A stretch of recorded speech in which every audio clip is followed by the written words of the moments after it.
that when I was 8 years old, I did not like math either. In fact, when I was in the 3rd grade, I failed math in the first half of the school year. In those days, teachers gave grades this way: unsatisfactory, satisfactory, very good, and excellent, instead of A, B, C, D. And I got the lowest grade possible, unsatisfactory, on my report card. So I not only did not like it, I wasn't getting good at it. And like you, I found it to be very hard. But also, Joshua, like you, I had a mom. And she was a good mom. And she helped me keep on trying until in the 3rd grade, I was able just to pass the math course. So I'm going to try to encourage you, Joshua, not to give up, but to do the best you can, no matter how hard it is. And I have 4 encouragements to keep you going. Number 1, God made the world to be full of math.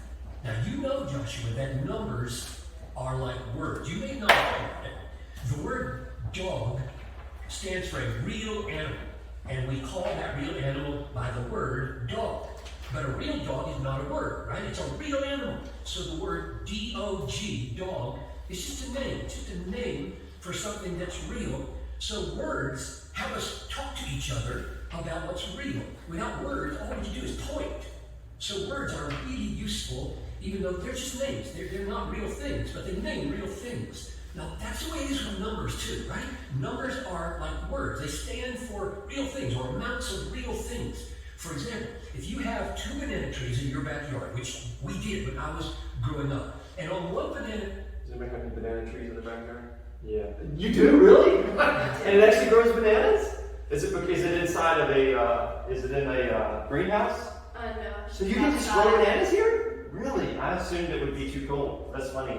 So just to stop for a moment and just make the point, who invented math? What's the obvious question? God did, right? I mean, we're discovering things about math, but the reason these things work in this physical universe is because these are the laws that God put in place, right? This is the way that God designed it to work. And so, if for nothing else, why should we learn math and do as good a job at it as we can?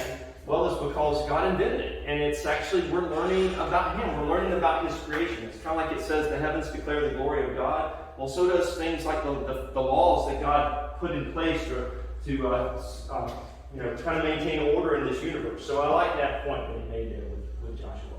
My youngest son's name is Joshua, by the way, but he loves math, so he can't relate to this. Tree, there are 4 bananas. And on the other banana tree, there are 4 bananas. And the next day at school, somebody asked you, Joshua, how many bananas are growing on the trees in your backyard? Well, you could say 4 on one tree and 4 on the other tree. Or you might say 8 bananas, because 4 plus 4 is 8 bananas.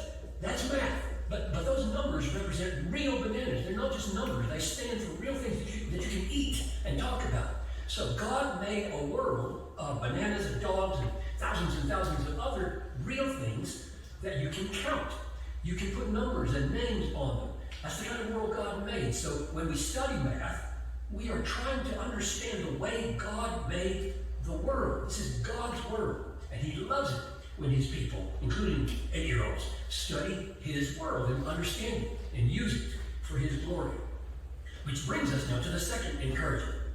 God made math very useful in this world. He made it to help us. Joshua, let me give you 2 stories, 2 illustrations. Suppose at the gas station where your parents fill up the gas tank of the car, you notice that they have a special of 3 chocolate candy bars for $1. And you ask your mom, can I have $1, please, to get those candy bars? And she says, sure. And here's $2. Get some for your friend. So you hand the man behind the cash register your $2 and ask for the candy bars. And suppose he hands you 5 candy bars and takes your $2. What are you going to say to him?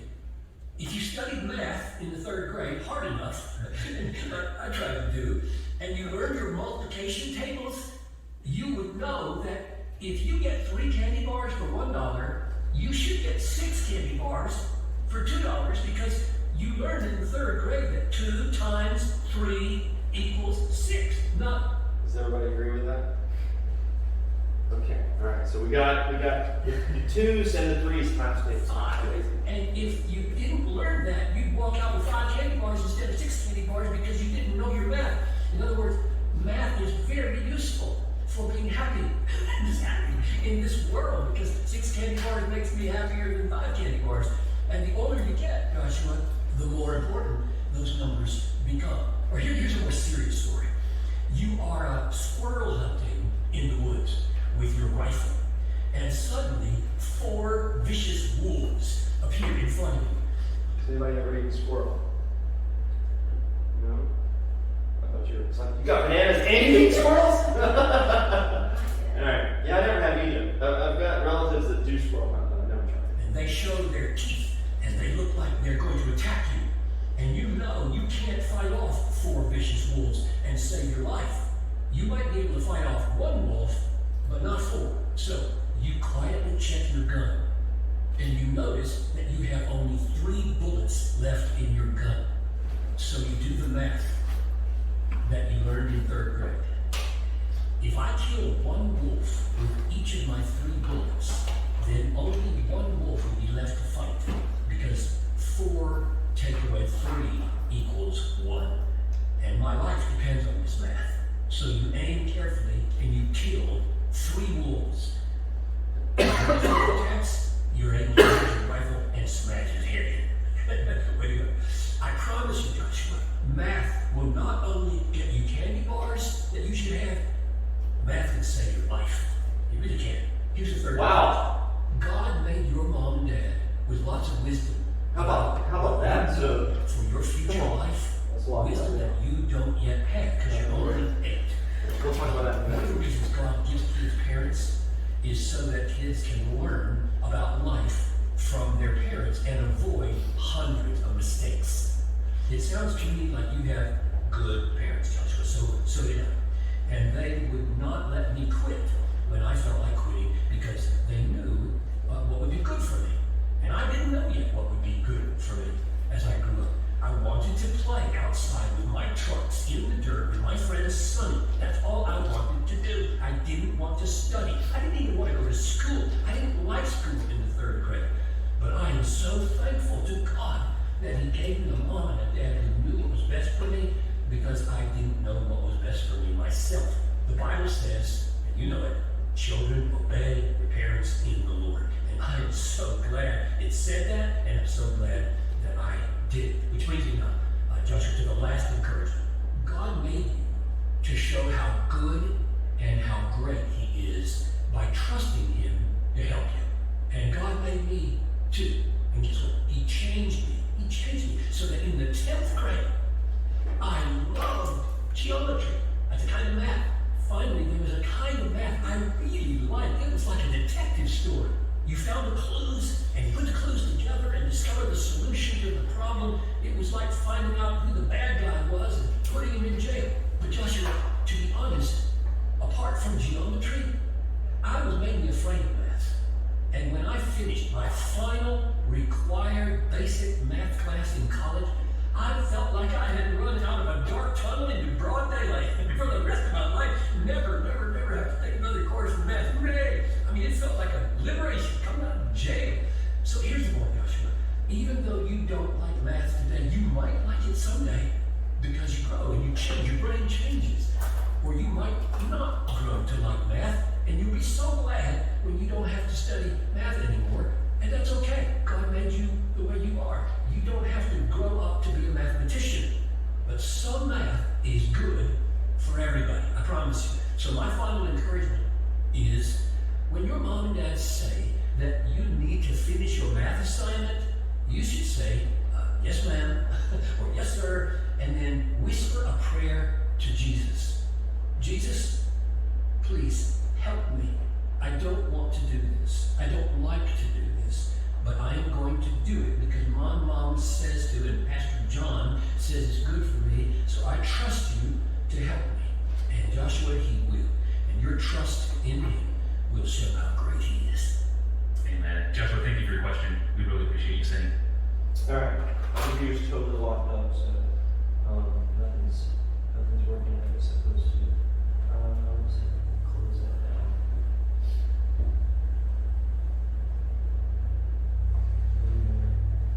I need to look up a verse, but I can't even get that verse. So,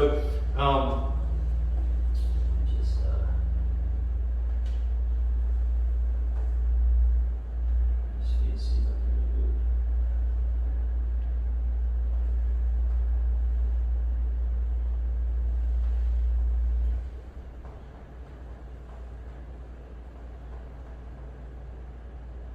No, not Cortana. I don't want that. Wow. It's a good thing this isn't a computer science class. Let's see. All right, let me try this one more time. What am I going to do here? There we go. Restart. Good. Okay. So, happiness. Math can add your happiness, right? So that you don't get that extra candy bar. So there's a plus. What about math can save your life? Do you guys agree with that? The right set of circumstances, it could be that important, right? And so one of the classes, let's see, pre-cal schedule, yeah, 270. One of the classes, so my degree is in electrical engineering, and one of the classes that we had to take was related to writing software, which involves a lot of calculations. You do math and that stuff, especially depending on what kind of software you're building. And it was about mistakes that people had made with when they're developing software that literally cost people their lives. So there was this, I remember this, it stuck with me ever since then, that there was this person that had designed software for administering radiation, right? So like if someone has cancer, and this guy went in for radiation on something that was fairly minor what he went in for. But the software had a bug in it, and so someone had miscalculated with the software, and the guy actually was like radiated a lot.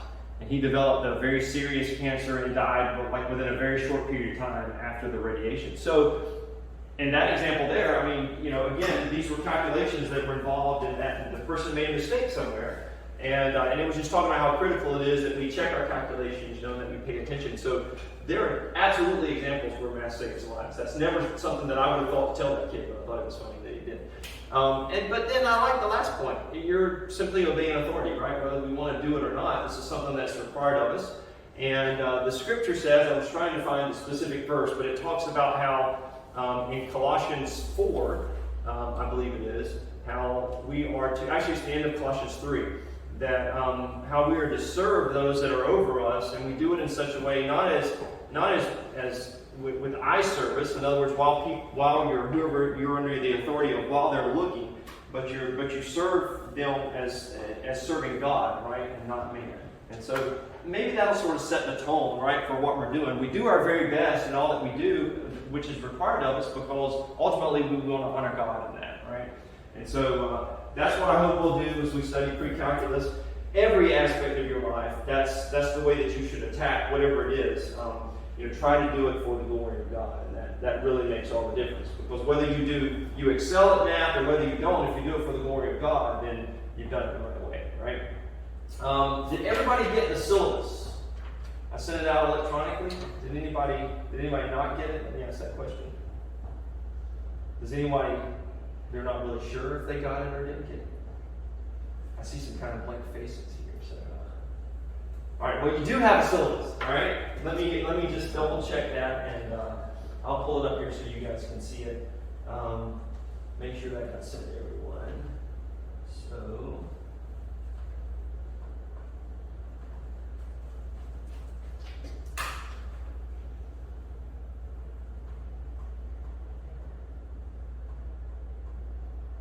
Pre-calc is in here somewhere. Let's see. Where did I send it to? Let's see. We do this. From me, pre-calc.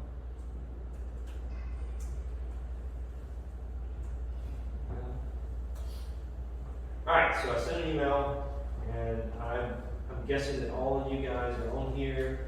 It's a pretty long list here. So, which one was Costa? Is that clear? Costa? Who is the Costa? Oh, you're the Costa, Hayden. So, okay, all right, that was your mom I saw. All right. I was just curious if any of the names were different on here. So you should have this, right? And there's a syllabus attached to this email that I sent on 4 days ago, August the 26th. So you can look at that online, or you can print out a copy if you want it. Totally up to you. Oh, so we didn't need to print it out. What's that? We didn't need to print it out. No, you don't have to. I mean, if you did, that's great. You can stick it in your folder, and it's something that you can, kind of reference. But I just want to make sure that you guys know, mainly because it's going to, it includes information about, how much each assignment counts. So I want you to see that. So the grading categories. There's some stuff here at the beginning, course outcomes. It's like, well, I haven't written those yet, so I don't really care, right? What about required materials? So everybody able to find the textbook? I know there was at least one of you that I sent out the PDF version. Did you get the PDF? Okay. Not the whole textbook, but just while she's waiting for Bruce to come in. So that'll be important to bring with you each week because we'll reference some of the examples in here. Did everybody get a graphing calculator? No graphing calculator? No graphing calculator? So we are going to go through some of the exercises that require the graphing calculator. So I would prefer that you have one. The TI-83 or the TI-84 are the ones that I'm going to be using a TI-83. And so it's if you want to follow along in class, and that's the one that I'll be using. But I just want you to be exposed to it so that if you have to use this in college, you've at least used a graphing calculator before. I was just at Walmart the other day, and I think they still had some TI-83s, and they're not cheap. They run about, I think they were $80 or $90, something like that. But it's a calculator that'll take you all the way through your college career. Right? You shouldn't have to buy another. And that's actually my favorite calculator to use because of the way things are laid out. Those of you that do have a calculator, which model do you have? What's that, Stephen? Is that 83? 83. What do you got? 84. Okay. Oh, that's cool looking. This is 80. 84 also. The 84 is much more slender. I didn't realize that. What do you have there? 83. Okay. And now that one's not a graphing one, right? And you got 83. Okay. All right. Question for those of you with the 83. Did it come with a cable? Do you know? This one's old. So That one's old? Did you buy yours new, Sean? You don't know? Okay. Because I'm trying to get a cable. I was trying to figure out some way to display it on the screen so you guys could follow along. And if mine came with a cable, mine's old too, so I don't know where it is. But I thought I would ask that question. So, graphing calculator so that we can follow the graphing exercises in the book. We're going to go over some today. 3-ring binder or spiral-bound notebook, I don't care, that's just for you taking notes in class. Definitely take notes in class, right? Write down the stuff that I write down. If I write it down on the board, it's going to be fairly important, so translate it to the way that you want to say it or whatever, but at least take those notes so you can refer back to those as you're doing the homework. And you're going to need some graph paper for some of the stuff that we do, so make sure you have some of that. The way the class breaks down grading-wise is 20% for homework and class participation. So homework is just going to be, so what you're going to do with the assigned homework is you are going to turn that into me each week. So I guess I should have added that on here. There's only 8 of us in here, so maybe I'm not going to worry about that. Maybe I'll just kind of visually just verify that you did the homework each week. So don't worry about the folder for that. We'll just do that at the beginning of the class. I'll check your homework out. Well, what we can do is while you guys are taking the quiz, you guys can give me your homework, and then I'll just give you a grade real quick and give it back. Let me tell you what I'm doing with the homework. I am not checking the homework to be sure that it's accurate, because you guys, I emailed you also the solution key for the book. All right, so all the work in the book, there's a huge PDF in one of the emails. If you don't have that, let me know. That's got the solutions. It probably went out with the syllabus here. But it's the solution key for all the problems that are in the book. It shows them worked out. So, your answers should all be correct on the homework. The point in you doing the homework is so that you're exposed to the problems, that you're working through the problems yourself. And so then when you see them on a quiz or you see them on a test, they're not a surprise, right? The test and the quiz are going to look just like the problems that you're doing in the book. So as long as you understand your homework, you should do fine on the quizzes and the tests, right? But that'll be 20% of your grade, so that should be an easy 20% of your grade, right? Everybody should at least make a 20 in this class, right? You do all your homework and you participate in class. And so let me just tell you how the class participation works. These guys know, right? All of you have 100 coming into the class. So you're already in good shape, right? So unless you're like disruptive or rude or you smell bad, no, it's okay if you smell bad. You're not going to lose any points, but all you can do is you can actually gain points, right? So if you participate well in class, if you're a student that will talk back to me so that I don't get bored while I'm up here, right? Then I'll write your name on the board, and just like I wrote everybody's name this morning. And that means that you get an extra point in your class participation grade, right? So that's a great way to make a little bit more, and that'll help towards other stuff. So participate. As I ask questions, give me feedback, right? Talk to me. Ask questions yourself. You never know what's going to cause me to go, hey, that was worth me putting your name on the board, right? So I very much encourage class participation. We will have weekly quizzes in here, and so what that means is that the first 10 minutes, at least the first 10 minutes of class, 10 to 15, are going to be devoted to taking a quiz that's over the homework that you just did, all right? So those will be every week, and they only count 20%, and they're averaged in with the other stuff that's, no, they're not, they're actually all by themselves, never mind. So they only count 20%, but again, it's just a repeat of the problems that you just did the homework over. So as long as you understand the homework, you should do fine on that. It's just reinforcing those concepts so that whenever you get to the 40% grade, which is the chapter and the unit exams, you guys will do really well on that, right? So I want you to have seen these problems. By the time you take the chapter or unit exam, I will have worked problems on the board. You will have done homework with those problems. You will have taken a quiz with those problems. So you've seen the problems 3 times already, right? So by the time you see them on the test, there shouldn't be any surprises. And then we will have a final exam, maybe a semester exam. The semester final exams will count 20%. Is that what I put? No, it's not there anymore, is it? I'm sorry. Come on. There we go. Semester final exam. So it's just going to kind of depend on how the class progresses and how far we get as to whether or not we'll have a semester exam at the end of this semester. But we'll definitely have a final exam for the class.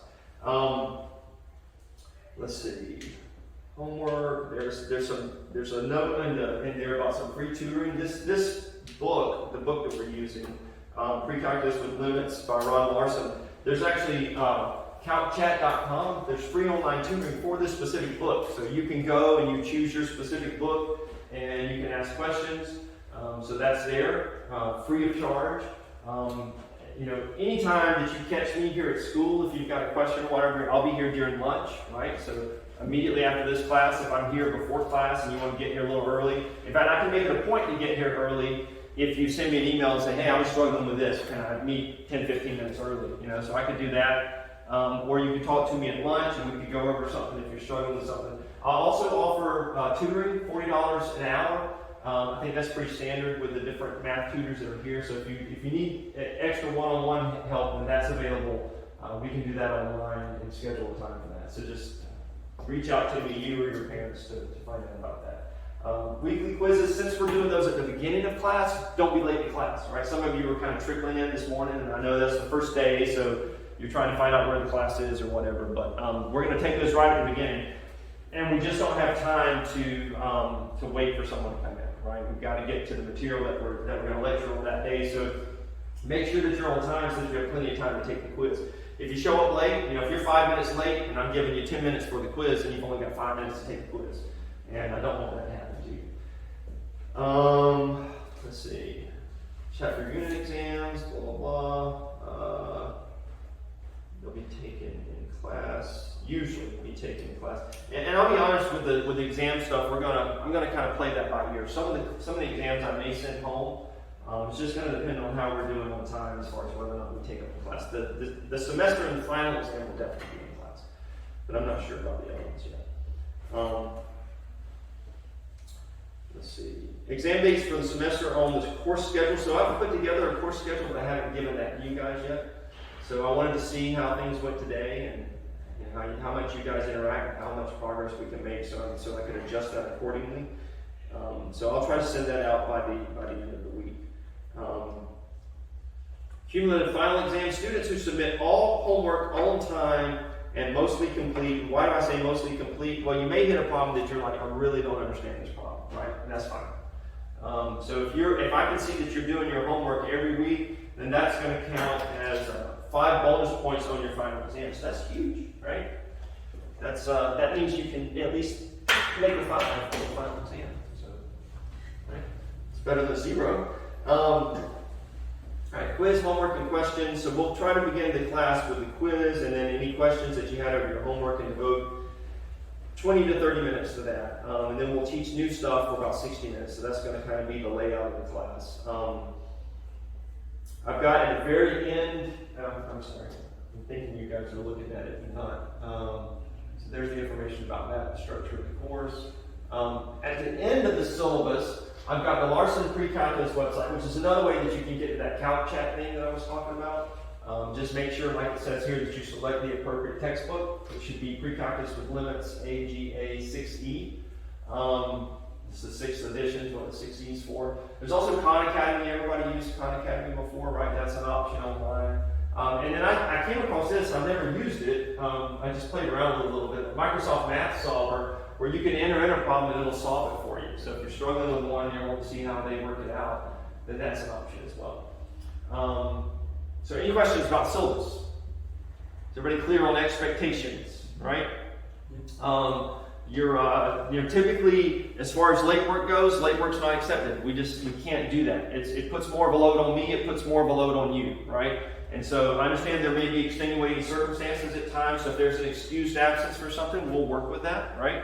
But you've got to stay on top of the material. You guys will do well at this if you stay on top of it and don't get behind, right? But all of the math classes are like that. If you get behind, if you miss something, so much of it builds on itself, that if you miss something or don't understand the concept, then it's just going to make it harder for you down the road. So please, if you're struggling with the concept, if there's something that I put on the board and you're like, I don't quite understand that, I know you probably hear teachers say this all the time, but there are other people in the class that have the same question, right? So don't think that's a dumb question, I shouldn't ask that. Or if somebody does understand it and you ask the question, it gives that person a chance to just kind of daydream and do nothing, right? So everybody wins when you ask questions. So ask me if you're confused about something, if you don't understand something. Let's go ahead and try to address that while we're in class and make sure that you get it down, because you're going to need that concept. If I go over it, it's going to show up somewhere, right? All right, any questions about anything?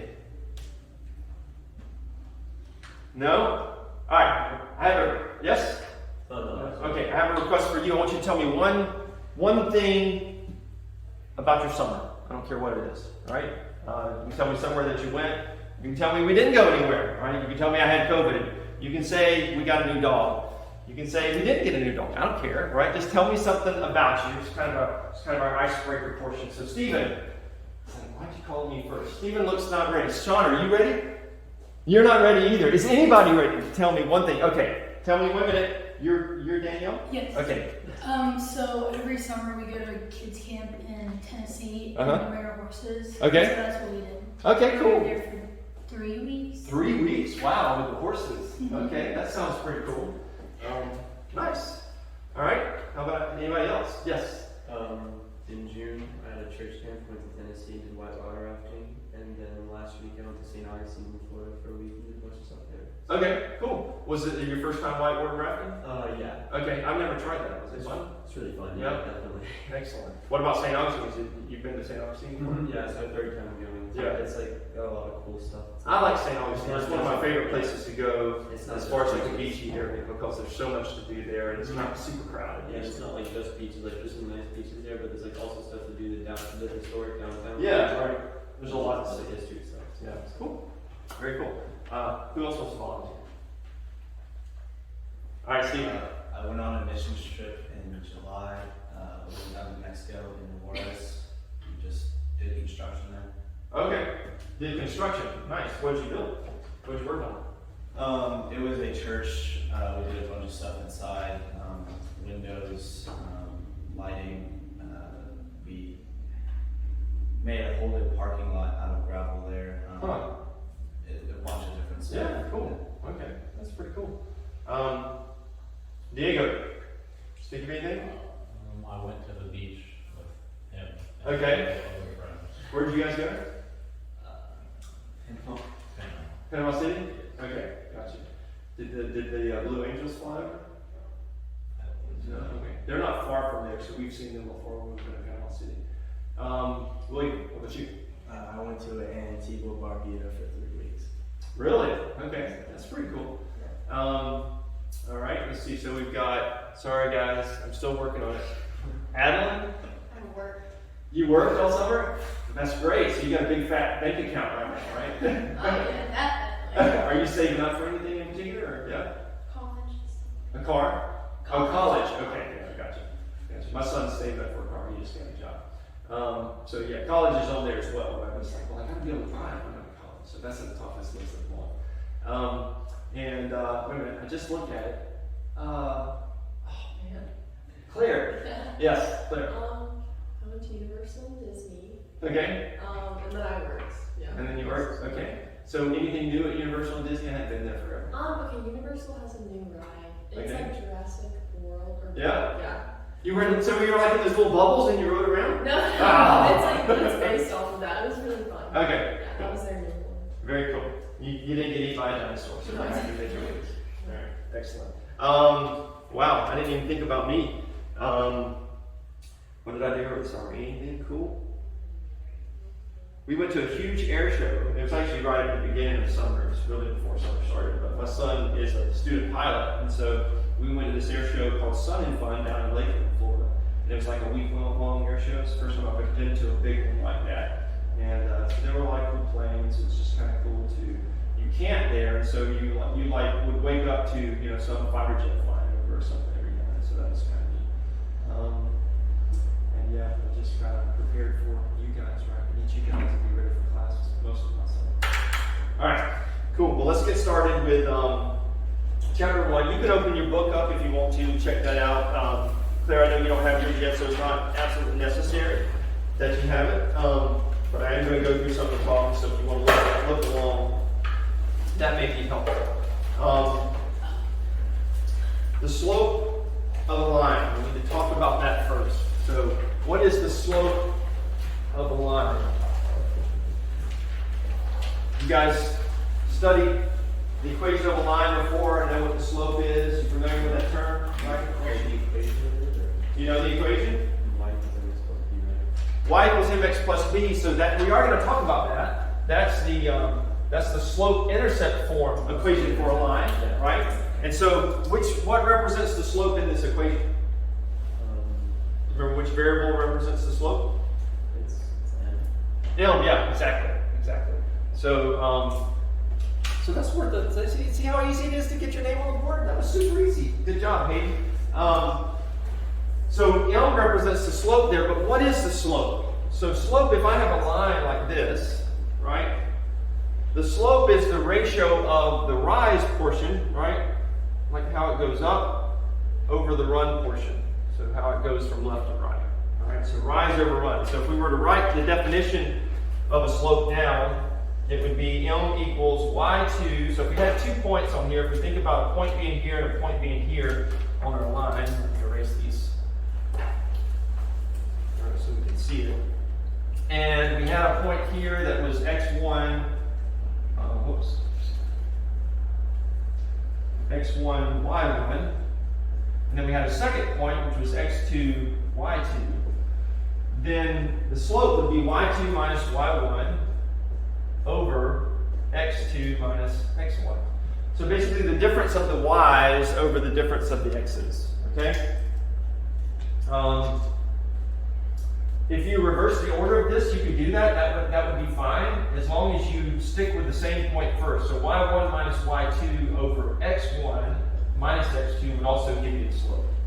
It's just finding the difference of the two. It's just whatever point you start with on the top, you have to start with that same point with the x's on the bottom, right?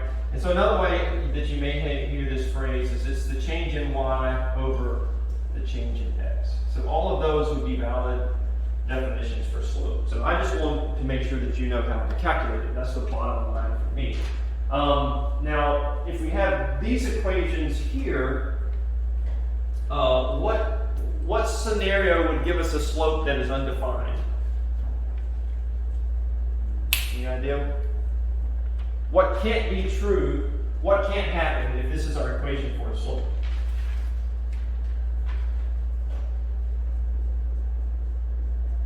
Next one cannot equal x2. Why is that? What if they did? That would be zero. You would be dividing by 0, right? So we can't divide by 0. So again, super easy. Wasn't that easy? Huh? Just put yourself out there. Yeah, exactly. And even if you're wrong sometimes, I'll put your name on the board, right? Just because you're bold enough to say it when everybody else is quiet. So again, you would have division by 0, right? So that's why x1 cannot equal x2 in that equation.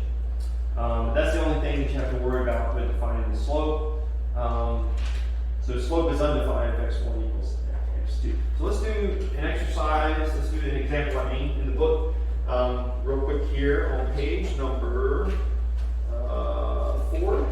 And it says, let's find the slope of a line passing through each pair of points. So it gives us a couple of points here. -2, 0 is the first one. And then the other point that it gives us is 3, 1. All right, so we're going to calculate the slope if the line's going through those 2 points. So we're just going to say L equals, we're going to take y2, which is that, right, the 1, minus y1, which is a minus a -2, I'm sorry, minus a 0, my bad, I grabbed x. So 1 minus 0, and by the way, I'm going to try to be in the habit of writing my zeros like that so you don't confuse zeros with O's, so I'll put a slash through it. And then x2, which is 3 over here, minus -2. Right? And so let me make a point about this whenever you're doing your work in here.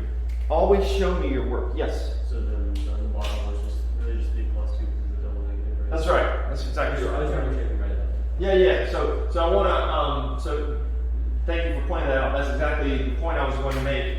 I would recommend whenever you do something like this that you write this down. That you take that step rather than doing it in your head. Yeah, you could look at this and go, well, 1 minus 0 is 1, right? And 3 minus a -2 is the same as 3 plus 2, so that's going to be 5, right? You can think that in your head, but you're much less likely to make a mistake if you'll actually write that down. Write down your parentheses and all that stuff so that you can see that you've got to change this. And then we can say, we can change that to 3 plus 2, and then find this in 1/5, right?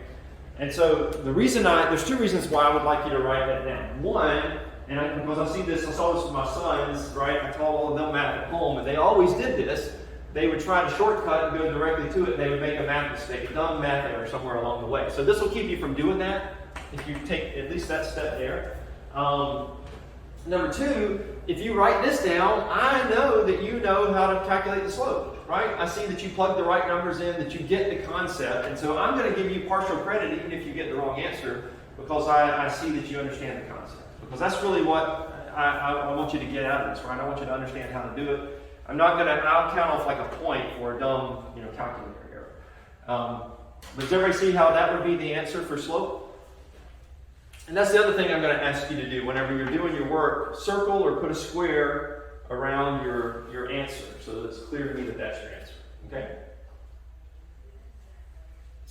All right, so that was for those 2 points. What about -1, 2, and 2, 2? So -1, 2, and 2, 2. What if we had those points? So again, we're going to plug those in. We're going to say, this time just to show you we can do it either way, I'm going to start with this first set of coordinates. And so we're going to do the y's, the difference of the y's on top, 2 minus 2, and the difference of the x's on the bottom, -1 minus 2. And so that's going to give us a 0 here and negative 3 on the bottom, and it really doesn't matter what the bottom is because 0 divided by anything is just going to be 0, right? So our slope here is 0. And that's okay. Sometimes when you get an answer like 0, you sort of panic and go, I did something wrong, right? That's all right. You can totally have a slope of 0. All that means is that if your slope is 0, then your line is just a horizontal line. Okay, so if you were to graph it, that's what it ends up being. And we'll see that in a minute when we do slope-intercept form and we graph some of these. So you can have a slope of 0, that's not a problem. You just can't have a 0 on the bottom, right? If this had turned out to be 0 down here, then it would have been undefined.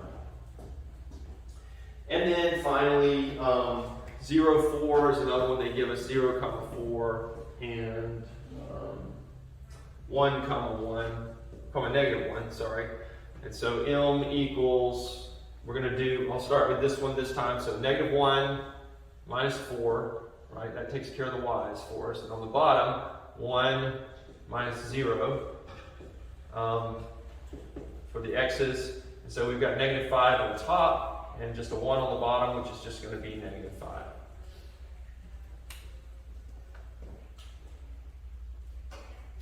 So we've got 3 answers here, and they actually do it in the book for us. So I wanted to walk through this with you. Well, can I? I can't do that yet. Actually, I can't. You can put in 2 points on these calculators and have it graph it, but it's a pain. So I'm not really too concerned about that. Once we learn how to do the equation of the line, then we'll actually punch it in the calculator. Okay? But if you've got your books, or if you don't, Claire, if you could just kind of maybe look on here with Danielle, just to kind of look at, see the equation, or I'll write it on the board too. So the first one basically looks like this. The equation for this one, the graph for this one, when we graph it, kind of look, here's our coordinate system, and so it looks something like this. And then the graph for this one looks, if on our calculator, it would look something like this, right? Just a straight line,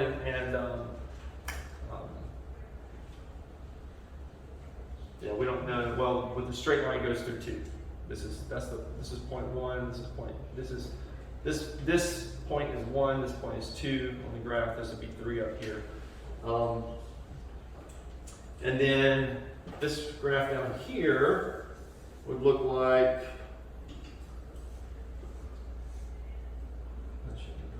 That will look like this here. All right, and the reason I wanted to draw those is that I wanted you to understand something concerning the slope. And maybe you already remember this, so yeah, hopefully this is kind of reviewed. But if you haven't seen it in a while, I just wanted to refresh your memory of this. Because this slope is positive, your graph will always be increasing as you go from left to right. Okay, so it's gonna go up like this, right? Just like this one does. It increases, it goes higher, further up the y direction as you go from left to right. If your slope is 0, like I said, it's just going to be a horizontal line. So this line here is the graph of it. And then if it's negative, it's going to be decreasing as you go from left to right. Okay, so that's kind of the way that you can eyeball it. If I were to give you a problem, if I gave you the equation for a line and you knew what the slope is, and I said, I want you to graph this line, and you came up with a graph where you had a negative slope, but it was increasing from left to right, then you know you did something wrong, right? Or if I gave you the graph and I said, calculate the slope, and you calculated the slope of that over there and got a negative slope, you know you did something wrong. So that's kind of a visual check for you to go back and say, let me do this again. All right, any questions about that? Easy enough? Okay. I'm going to just kind of move along unless you guys stop, right? So you tell me if I lose you somewhere. Still got space for some other people on board, so just pointing that out. All right, so just I've already said these things, but I want to explicitly make this comment about slopes, like we could just see from the graph. So if m is greater than 0, in other words, it's positive, then graph rises from left to right.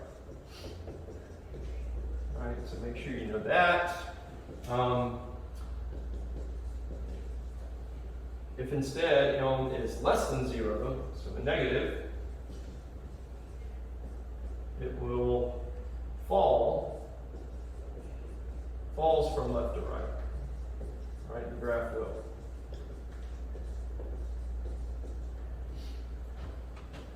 If m equals 0, then we have what? Horizontal line. Thank you guys for all answering at one time. That was a joke. Nobody said anything. And then number 4, if slope is undefined,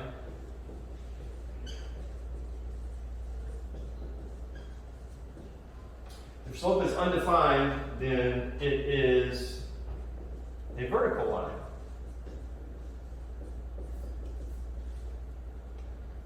Because can't divide by 0.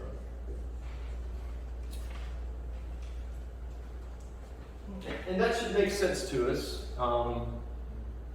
if we think about that. Like in the case of m equals 0, right? If there's no rise as you go from left to right with a horizontal line.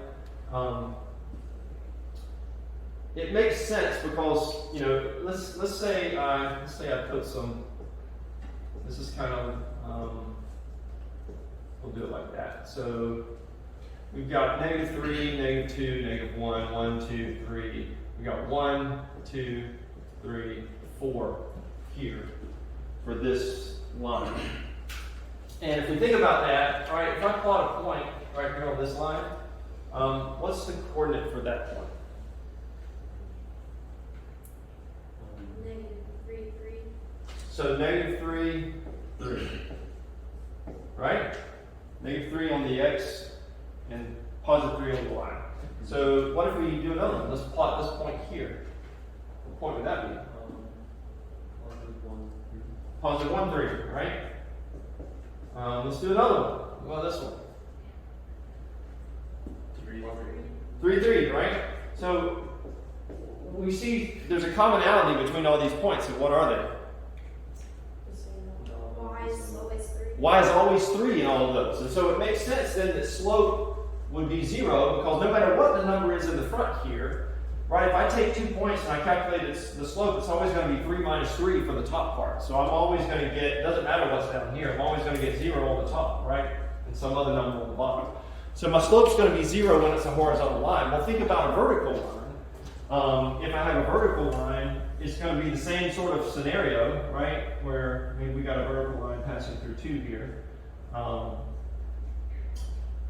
And same kind of thing.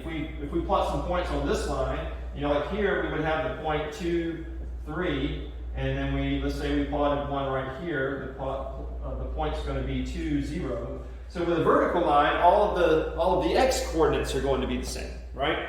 And so that's going to give us a slope that's got, who cares, right? What's on top doesn't really matter. But on the bottom, in this case here, it's always going to be 2 minus 2. So we're always going to get division by 0 when we do a vertical line, right?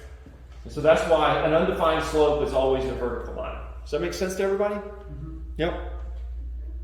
Okay. Any questions about those 4 points that we wanted to make regarding the slope? So if I gave you a problem on a test that said, here's the slope, tell me, is the graph of this line rising from left to right, falling from left to right? Is it a horizontal line or a vertical line? You guys could all do that, right? Based on these details. All right. Perfect. There's something just really satisfying about duration of work. I'm just bummed that you guys as students can't experience that from week to week. I mean, that's really why I teach, so I can just... Maybe I should go to college for 4 years to get a degree so I can buy golf course. That's right, exactly. All right, so what about... So let's look at an actual equation for a line. We've already mentioned one, right? Hayden, you told us about slope-intercept form. We're going to talk about that in a minute, but first I want to talk about the point-slope form.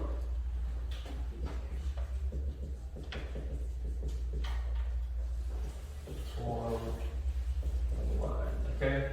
Point slope form equation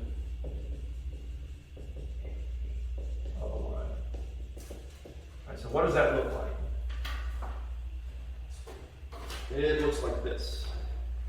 It says if line passes through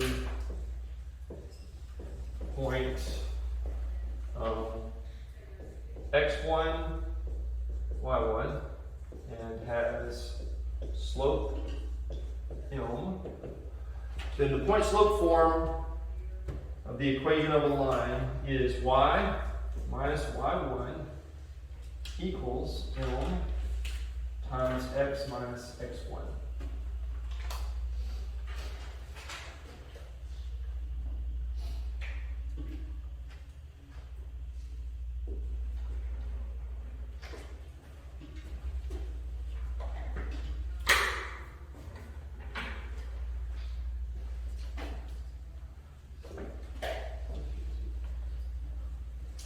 So just to let you put that into practice real quick, there's an example in the book that says if I have point 1, negative 2, if I have a line that goes through that point and it has a slope of 3, then what would the equation of that line be? I'll give you guys just a minute, make sure you have time to write everything down.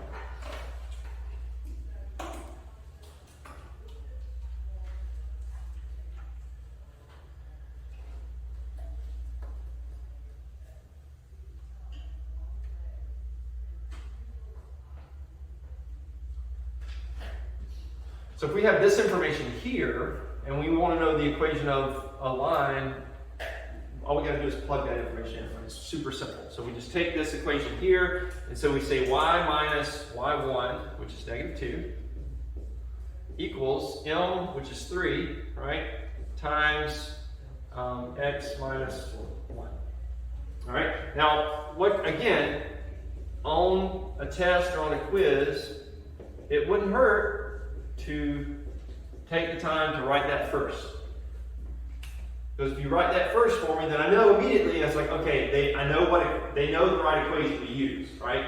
Maybe they messed up some here in plugging it in, but at least they understand when I say point slope form what I'm talking about. Okay? So again, that's a way that you can get some partial credit if you're at least putting this step in there. So make sure that you don't just start writing down, that you show me what your thought process is, because that's going to increase your chance of getting some partial credit. So we just need to work this out. We got a minus a negative number, so this is going to be on this side of the equation what? So 2, but not just 2.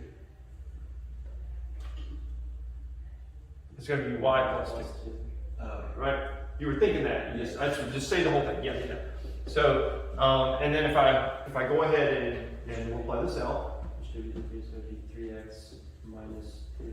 3x minus 3, right? So now, this is just making sure that you guys remember how to rearrange your equations and solve for a particular variable. If we want to solve for y, in this case, what have I got to do? You gotta bring the 2 over, so negative 2. That's right. So I can do, so some people like to do it like this. They like to show it that way, right? And then that'll cancel those out. So y equals 3x Plus, negative 5. negative 5. 3x minus 5, exactly. So very good.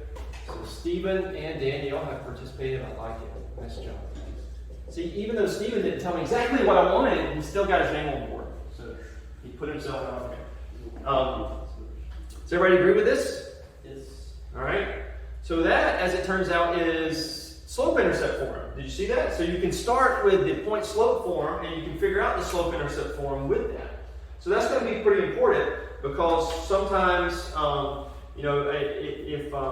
I give you, I could give you this information here, and I could say, write the slope-intercept form of a line, and because you know this, and then you can solve for y, you can give me that. Okay? So let's, there's actually, they mentioned in the book too, let me just show you this quickly. There's also, what if I don't give you the slope, but instead I give you 2 points? There's something called the 2-point form.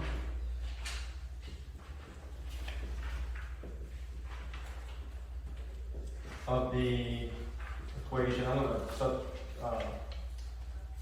abbreviate equation with EQN of the line.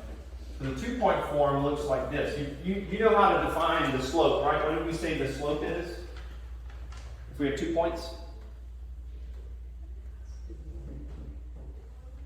We have x1, y1, and we have x2, y2. Slope is, or you give the shortened version, the change in y. y. Someone said y. Who said y? Change in y, right? So Claire said change in y. That's right. So change in y over change in x, right? So then the slope is y2 minus y1 over x2 minus x1, right? The difference in those. So we can take this now and we can plug it in here for slope, and we can come up with this equation. Y minus y1 equals, Elm is y2 minus y1 over x2 minus x1 times x minus x1.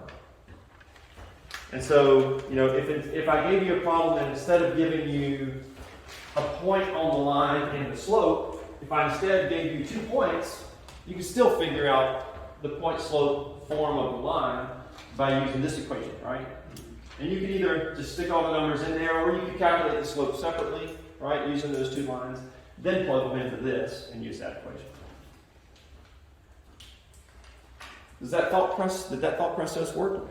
You understand? We're just taking what we already know in the slope, and we're sticking it in right here for you. That's all we did today.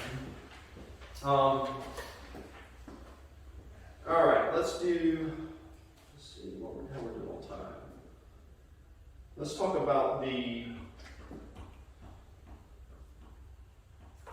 there's an example on page 6, but I don't think I want to go over that right now. I don't know that it's necessary. And I want to make sure we have time to get to everything else. So let's talk about slope-intercept form. We've already talked about it a little bit. It's the one that's easiest to enter into your calculator. So, slope-intercept form. It's supposed to be an E and an R. E, R, a line. And like we've already said, for slope Elm and y-intercept B, the equation of a line is y equals Lx plus B.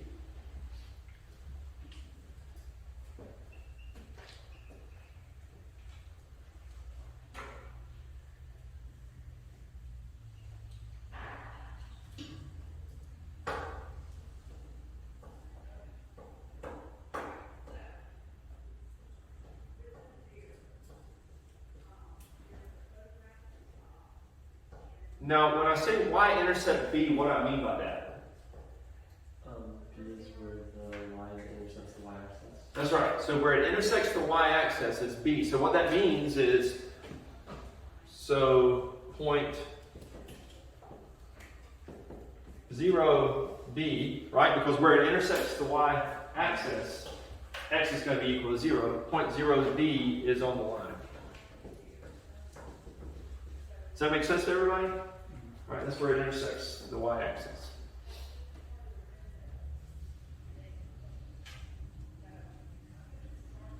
All right, so let's do a couple of examples of that. Example 4 on page 7 says, asks us for the slope and the y-intercept. And so they say x plus y equals 2. So for slope-intercept form, if you're given an equation of a line, what do you have to do to change it into slope-intercept form? You have to put it to y equals mx plus b. Yeah. So in essence, what are we solving for? What variable are we solving for? The slope. No. Oh, wait. When we solve for a variable, what that means is that we're trying to get that variable on one side of the equation all by itself, right? So in slope-intercept form, what variable are we trying to get on one side of the equation all by itself? Y, right? So if you have the equation for a line given, you just have to solve for y to figure out the slope-intercept form. Does that make sense? Okay? So we're solving for y, and in order to do that, we have to subtract an x from both sides, right? Minus x, here, so these cancel out. So y equals 2 minus x. But now we like to have the x first, so I'm going to rearrange that on the right side and say that is y equals negative x plus 2. So that would be that equation in slope-intercept form. So once I write it like that, then I know what the slope is. What's the slope of this line? The slope, not the y-intercept. The slope is whatever negative x is. The slope is what now? Whatever negative x is. I can't hear you. Whatever negative x is. Well, the slope is whatever number Whatever is in number. front of x, right? Which is what? In this case, negative 1, right? 1. I didn't write the 1 because the 1's understood, right? We never write the 1. If my equation had been y equals negative 3x plus b, then the slope would have been negative 3. Does that make sense? So in this case here, slope equals negative 1. Here it would have been m equals negative 3. I didn't mean to write b there. I meant to write a 2. And then what is our y-intercept? B. In this equation? 2, right? It's just 2. Just the number 2. Because the equation is y equals mx plus b. So does everybody see that? If I look at this equation here, m would be negative 1, and b is going to be a positive 2. All right?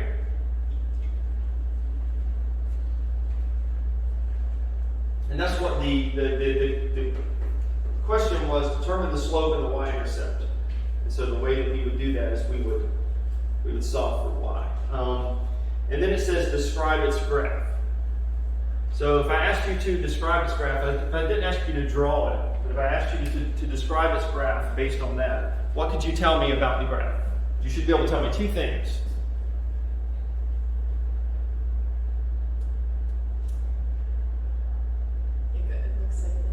It looks like, do it again. Like this. It looks like that. Yes. Yes, she's right. Does everybody agree? Because it's decreasing because the slope is negative. And if I were to put this right here on the board, It would intercept the y-axis at what? at 2. At 2, right? So that's 2 right there. So that point is 0, 2.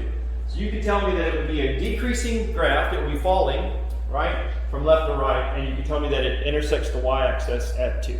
Everybody see that? So you can easily graph a line based on that. What does it mean? Let's say I actually asked you to graph it.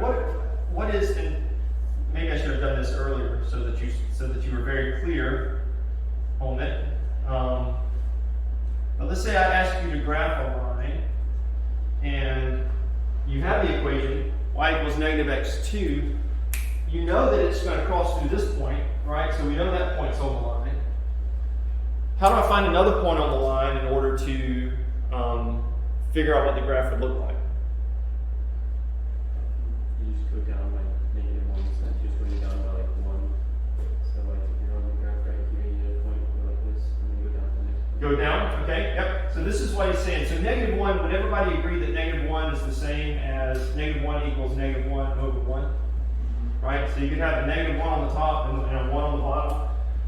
And so this is our change in y, and this is our change in x. Right? And so what does change in y do? Well, y goes negative 1 this way, right? And then it goes up 1 this way. So there's another point right here.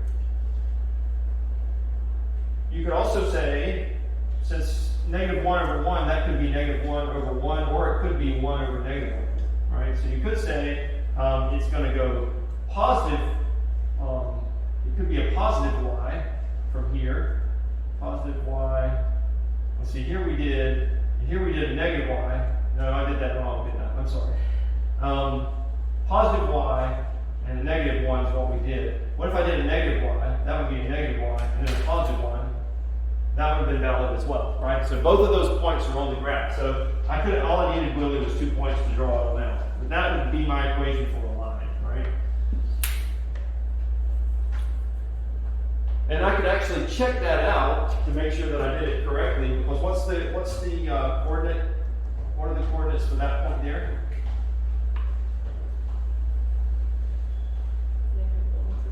Negative 1, 3.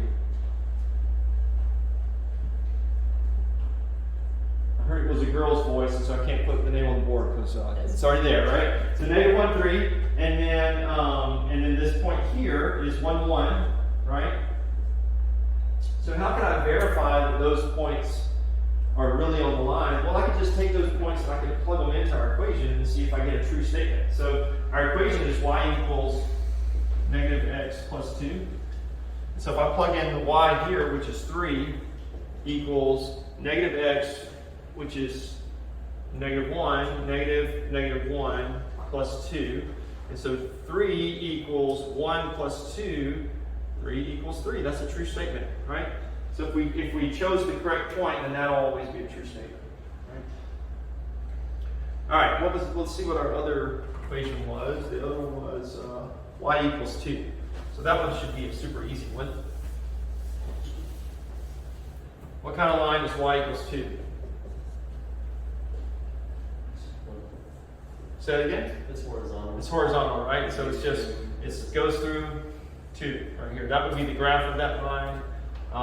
If we wanted to write it out in slope-intercept form, y equals something x plus 2. What would have to be in front of the x for it to be that equation? 0. Have to be a 0, right? So it has a slope of 0.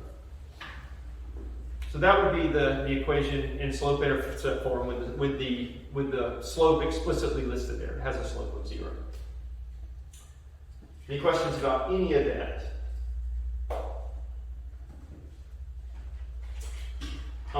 Now, see, we got 10 minutes. So I'm going to jump to the, there's a statement in here about 4 different, is it 4 or 5? Let me see. It's 5 statements. A summary of equations of lines. So just write those down real quick. Summary of equations of lines. And so these are all the different lines that the line equations. There's a general form, which we didn't really discuss, but this just simply says every line could be written using this equation right here. Some number a, x, plus another number b with a y, plus another number c equals 0. That's the general form of a line. A vertical line, we've already talked about this, but I just want to explicitly write it down for you. Vertical line will have that type of equation. A vertical line will just be x equal to some number. And a vertical line has what kind of slope? An undefined one, right? An undefined slope. Horizontal line, y equals b, so it'll just be y equals some number. And then we also learned today the slope-intercept form, which is y equals mx plus b. And then finally the point slope form, which is y minus y1 equals m over x minus x1. So there's our kind of a summary of all the different equations of a line that you might have. And it should be sort of obvious to you that you could take this thing here and you could rearrange that equation depending on what the values were for the other variables, and you could get any of those other, you could get at least these 3 through here. You could solve for x or solve for y for those equations.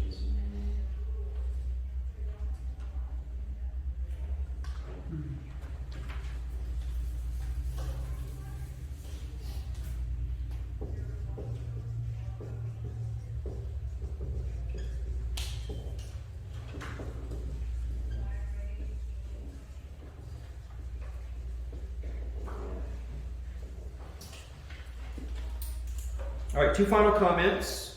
One has to do with parallel lines, and the other one's with perpendicular lines. And just out of curiosity, does anybody know off the top of your head, if we've got two parallel lines, how will their slopes be related to one another? Does anybody know? They're the same, right?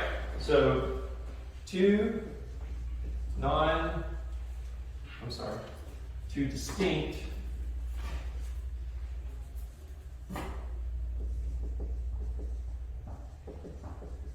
there are two different lines, two distinct non-vertical lines are parallel. And you'll see me write this on the board sometimes. Does anybody know what IFF stands for? It's a shorthand way to write if and only if. All right? So they use that phrase in mathematics all the time when they're writing, they're giving you theorems and things like that. That's just a shorthand way to write if and only if. If and only if slopes are equal. Right? So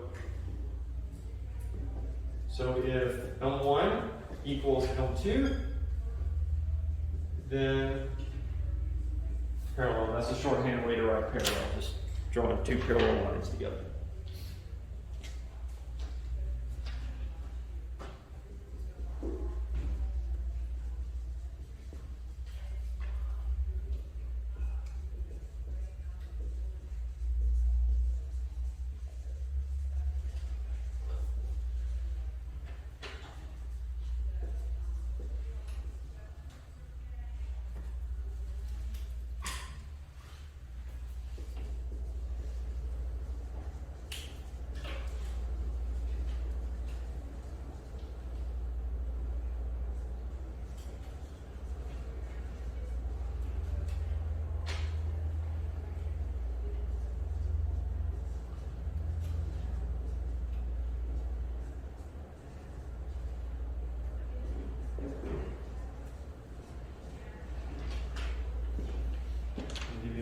Copy that down and we'll talk about that related to perpendicular lines.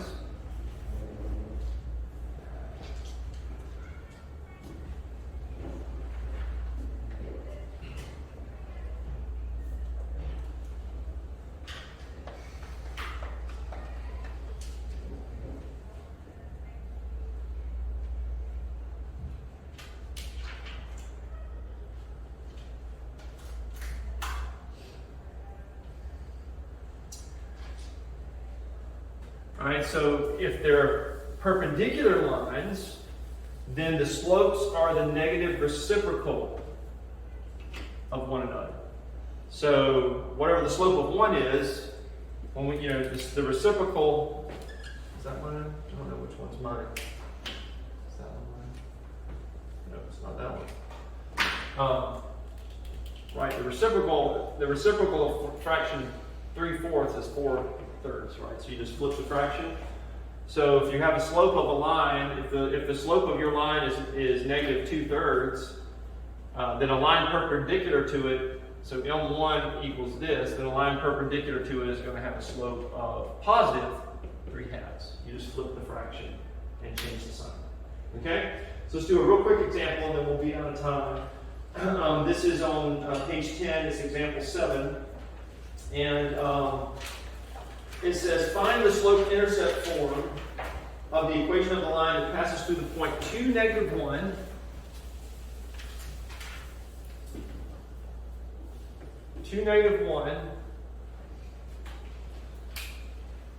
and is perpendicular to the line 2x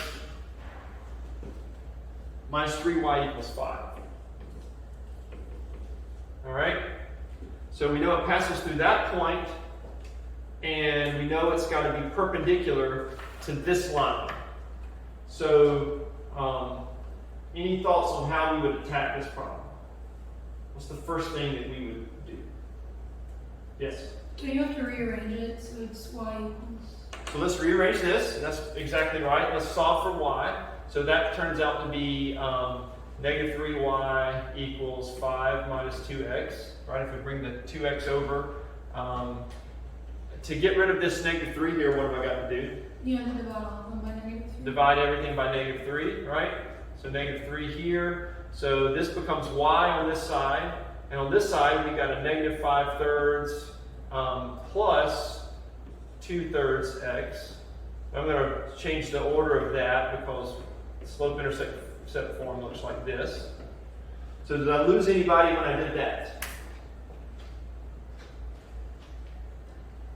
You see how I rearranged the equation in order to get that? Or does anybody not see how I got that?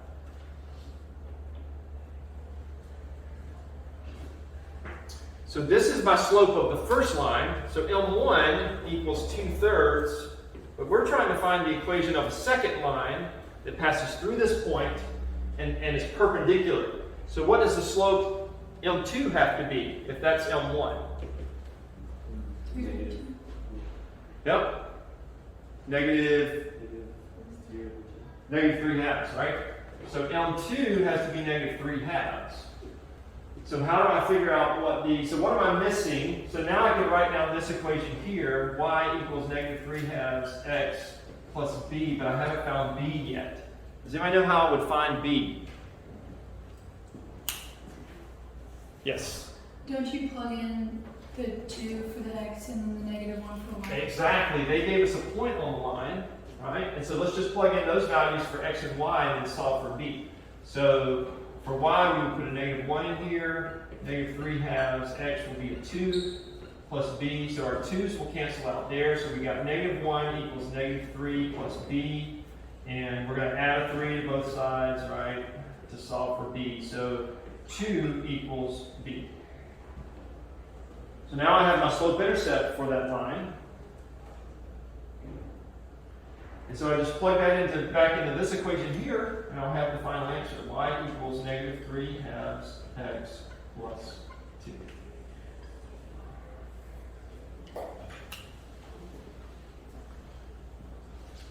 And that's it. Any questions about that? I did the rearranging kind of fast there at the end, right? Because we've done it slowly up to the end. So if you missed that, just go over it in your book and make sure that you understand that. And I will see you, not next week, right? Because next week is Labor Day. So we're doing the week after. All right?